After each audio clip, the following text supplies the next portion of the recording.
दादन खटिबाकू सुराट जाइथिबा पुओ मात्र गोटे दिन रे फेरिला सब हुए। पुओ झियो अपेक्षा करिथिले बापा टंका आनिले आम पई सुंदर सुंदर खेळना आनिबे। स्त्री भी अपेक्षा करिथिले आसिले बुलिया को नेबे। आ बुढ़ा बापा मा देटा भी पुओर फेरिबा बाट को चाहि बसिथिले। किंतु पुओ घर एरुंडी डेई सुरट जिबार किछि घंटा परे ही घटिगला अशुभ घटना। फोन आसिला आउ सेपटू शुणा गला पुओ आउ नाही, तुम पुओ मिथुन आउ नाही। बस सेठी ही सबु किछि आशा और आकांक्षा उपरे पूर्णछेद पड़गला। एभली घटना घटी पुरी जिला गो ब्लॉक शिशु कार्य।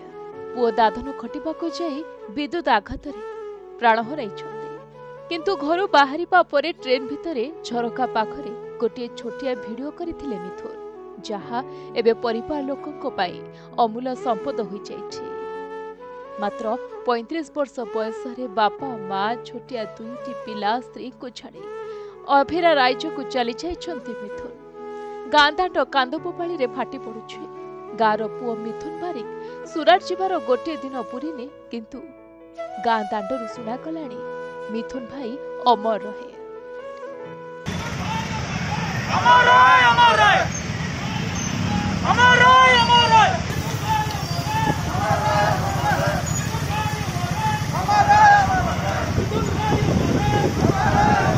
घरे अछंती बुढ़ा बापा माँ, स्त्री आउ छोट छोट पुओ झियो। सुध टंका सठिक समय पैठ न कले घरे हुए सबु बेले अशांति। एपटे झीर ट्यूशन फीस को घर खर्च, केवल सेतिक नुह बुढ़ा बापा माँ औषध खर्च। साधारण गाँ गहलीर गरीब परिवार पुओ मिथुन बारिक पिलाटी दिनरू बाहर दादन खटी घर चलाउथिले। निष्पत्ति नेइथिले गोटे थर आखि बुझी सुराटे रहिजिबे, सबु करज समेत सुध मूल सुझी दे घर को आसिबे। हेले सबु किछि ओलटि गला। जो दिन सुरटे पहुंचले सेही दिन ही चलीगला तांकर जीवन। सकाळ भोर 5टा बेले ट्रेन ओह्लाई रूम को जाई देखती तो रूम भितरे एपट सेपट हुई जिनिस पड़िछि। आ मिथुन संगे संगे रूम सफासुतरा करिपारे लागि पड़िथिले। एहारी भितरे निज स्त्री पाखकु मध्य फोन रे कथा होइथिले। आ कहिथिले बाबा मां को जत्न नेबो, मु शीघ्र करसुची घर को जिबी। पुओ साथी रे भी कथा होइथिले। आ कहा जायछि बास एही समय पानी मोटर लगाइबा बेले लागिथिला विद्युत आघात। आ सेठी चली जाइथिला मिथुन को जीवन। से कथा कहूतिबा हस हस मुह मिथुन तो आउ फेरिले नाही। फेरिला केवल तांकर चुपचाप और नीरवी जाइथिबा धड़ा चादर तले मृतदेह।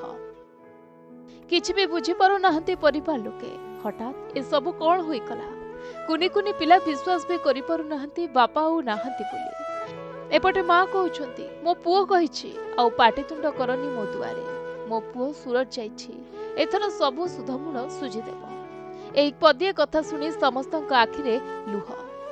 पास एबे मिथुन आउ तांको परिवार लोके एबे सरकारी सहायता को अपेक्षा करिछंती। शिशुरु मनोज कुमार बारिकंक रिपोर्ट, प्रतिदिन टीवी।